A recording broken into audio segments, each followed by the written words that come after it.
Hello প্রিয় student, তোমরা সকলে কেমন আছো? আশা করছি তোমরা সকলে ভালো আছো এবং সুস্থ আছো। আরও একটা নতুন ভিডিওতে তোমাদের সকলকে জানাই অনেক অনেক স্বাগতম। আজ আমি তোমাদের সাহিত্যতত্ত্বের পেপারে যে কমেডি রয়েছে সে কমেডি কাকে বলে, কমেডি সম্পর্কে বিস্তারিত আলোচনা করব। আমি আগের দিন ভিডিওতে তো তোমাদের ট্র্যাজেডি সম্পর্কে বিস্তারিত আলোচনা করেছিলাম। আশা করছি তোমরা সে সম্পর্কে অনেক কিছু জানতে পেরেছো এবং কীরকম গুরুত্বপূর্ণ প্রশ্ন হয়ে থাকবে ট্র্যাজেডি থেকে সেটাও জানতে পেরেছো। এর আগে আমি ক্লাসিসিজমও পড়িয়েছি, রোমান্টিসিজমও পড়িয়েছি। যারা দেখোনি ওই ভিডিওগুলো অবশ্যই একবার করে দেখে নেবে। আজ আমরা জানবো কমেডি সম্পর্কে। কিছু গুরুত্বপূর্ণ প্রশ্ন দেখে নেব কমেডি থেকে। কীরকম প্রশ্ন আসতে পারে পরীক্ষাতে। দেখো, প্রথমে আমাদেরকে জানতে হবে কমেডি কাকে বলে। দেখো, কমেডি নামটা আমরা ছোট থেকেই শুনে আসছি। কমেডি হলো এমন এক ধরনের নাটক বা গল্প যা মানুষকে কিন্তু হাসায়, আনন্দ দেয়। এতে মজার ঘটনা, চরিত্রদের হাস্যকর কাজকর্ম থাকে এবং শেষটা খুব সুখের হয়। নেক্সট প্রশ্ন আমি দিয়েছি, কমেডি নাটকের মূল উদ্দেশ্য কী? যেমন আগের দিন আমি ট্র্যাজেডি পড়াতে গিয়ে ট্র্যাজেডিরও একটা উদ্দেশ্য বলেছিলাম। আজ আমরা জানব কমেডি নাটকের মূল উদ্দেশ্য হচ্ছে বিনোদন, দর্শককে বিনোদন ও হাস্যরস প্রদান করা। 3 নাম্বার প্রশ্নে দিয়েছি আমি, কমেডি নাটকের চরিত্রগুলো কেমন হয়? না, এখানে চরিত্রগুলো হয়ে থাকে সাধারণত অদ্ভুত, অতিরঞ্জিত এবং হাস্যকর আচরণ করে, যেখানে মানুষকে আনন্দ দেওয়াই কিন্তু কমেডির মূল লক্ষ্য বা উদ্দেশ্য। 4 নাম্বার প্রশ্ন দিয়েছি আমি, কমেডির প্রাচীন উদাহরণ কোনটি? না, প্রাচীন গ্রিক নাট্যকার অ্যারিস্টোফেন্সের লেখা কিন্তু নাটকগুলো হচ্ছে কমেডির প্রাচীন উদাহরণ। উইলিয়াম শেক্সপিয়ারের কোনো একটি জনপ্রিয় কমেডির নাম। দেখো, আমি দিয়ে দিয়েছি অ্যাজ ইউ লাইক ইট বা আ মিডসামার নাইটস ড্রিম। তো যদি এক্সামে এসে থাকে উইলিয়াম শেক্সপিয়ারের একটি জনপ্রিয় কমেডির নাম, তোমরা লিখতেই পারো অ্যাজ ইউ লাইক ইট বা আ মিডসামার নাইটস ড্রিম। যেহেতু 1 নাম্বারেরও প্রশ্ন এসে থাকে এখান থেকে, তো শর্ট প্রশ্নের ক্ষেত্রে এগুলো দিতে পারে বা 2 নাম্বারের ক্ষেত্রেও আসতে পারে, দুটো করে। নেক্সট প্রশ্ন এসেছে, কমেডি ও ট্র্যাজেডির মধ্যে পার্থক্য। দেখো, আমরা আগের দিন ট্র্যাজেডি পড়তে গিয়ে ট্র্যাজেডি কমেডির মধ্যে পার্থক্য পড়েছি। আরও একবার দেখে নেব। না, কমেডিতে হাস্যরস ও সুখবর পরিণতি থাকে, আর ট্র্যাজেডিতে কিন্তু দুঃখজনক ঘটনা ও করুণ পরিণতি কিন্তু থাকে। তো একবার করে পড়লেই দেখো ওইখানেও হয়ে যাবে, ওই কোয়েশ্চেনেও আবার এখানেও হয়ে যাবে। দুবার করে আর মুখস্থ করার কোনো দরকার হবে না।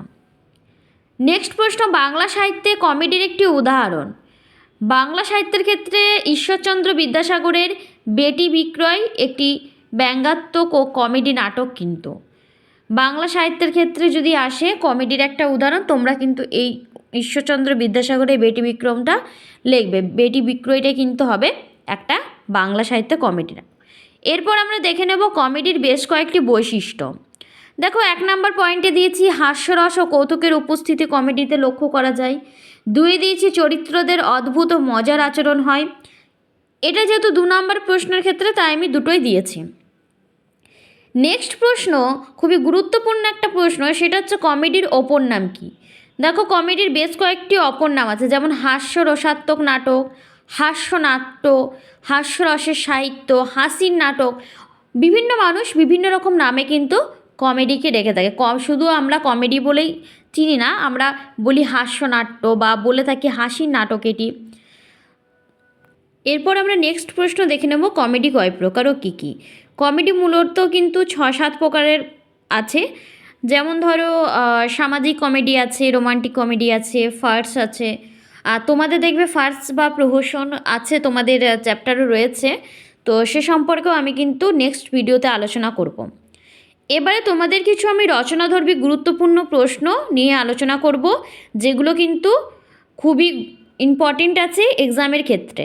প্রথমেই দেখে নাও কমেডির সংজ্ঞা, বৈশিষ্ট্য, শ্রেণীবিভাগ নিয়ে আলোচনা করো। এটা কিন্তু মান 10-এর প্রশ্ন। নেক্সট প্রশ্ন মান 10-ও আসতে পারে বা 5-এও আসতে পারে। সেটা হচ্ছে ট্র্যাজেডি ও কমেডির তুলনামূলক বিশ্লেষণ দাও। অর্থাৎ পার্থক্য। আগের দিনে ট্র্যাজেডি কমেডির পার্থক্য তোমরা দেখেছো আমার ভিডিওতে, তো ওই পার্থক্যটা করলে কিন্তু হয়ে যাবে। আমি কিন্তু এর অ্যান্সারগুলো দিতে পারলাম না, তোমরা অ্যান্সারগুলো একটু বই থেকে দেখে নেবে। কমেডি কি কেবল হাস্যরস সৃষ্টির জন্য, নাকি এর সামাজিক তাৎপর্য আছে? ব্যাখ্যা করো। এটা কিন্তু মান 5-এর ক্ষেত্রে আসতে পারে। আর কমেডির বৈশিষ্ট্যগুলো কিন্তু অবশ্যই তোমরা করে যাবে, সেগুলো খুব ইম্পর্টেন্ট। আর এই যে কমেডি কেবল হাস্যরসের সৃষ্টির জন্য, এটা কিন্তু মান 5-এর ক্ষেত্রে আসবে, 10-এ এসব দেয় না। নেক্সট প্রশ্ন দেখে নাও যে কমেডির মাধ্যমে সমাজের অসঙ্গতিকে ব্যঙ্গ করে উপস্থাপন করা হয়, ব্যাখ্যা করো। উদাহরণ সহ কিন্তু আলোচনা করো। তোমরা কিন্তু মান 5-এর ক্ষেত্রে এগুলো একটা করে নোটস বানিয়ে রাখো, এখন থেকে নোটস বানিয়ে রাখো, তাহলে পরীক্ষা সামনে এলে পড়তে সুবিধা হবে। এ কয়েকটি প্রশ্ন পড়ো, দেখো এগুলো থেকেই কমন পাবে। কমেডি থেকে বিশেষ কিছু প্রশ্ন আসে না, বেশি ইম্পর্টেন্ট আছে ট্র্যাজেডি, রোমান্টিসিজম, ক্লাসিসিজম, ওই পার্টটা ওই দিকটা। আর এই দিকের মধ্যে তোমার কমেডিটা এত ইম্পর্টেন্ট নয়, ট্র্যাজেডিটা ইম্পর্টেন্ট। আরও যেগুলো আছে ধরো এখন ঠিক এই মুহূর্তে মনে পড়ছে না আমার, তোমরা করবে। আমি যেগুলো দিচ্ছি মোটামুটি তোমরা করে যাও, দেখবে কমন পাচ্ছ। যদি ভালো লাগে তো অবশ্যই চ্যানেলটিকে সাবস্ক্রাইব করে দেবে, পাশে থাকবে। তোমরা ভালো থাকবে, সুস্থ থাকবে।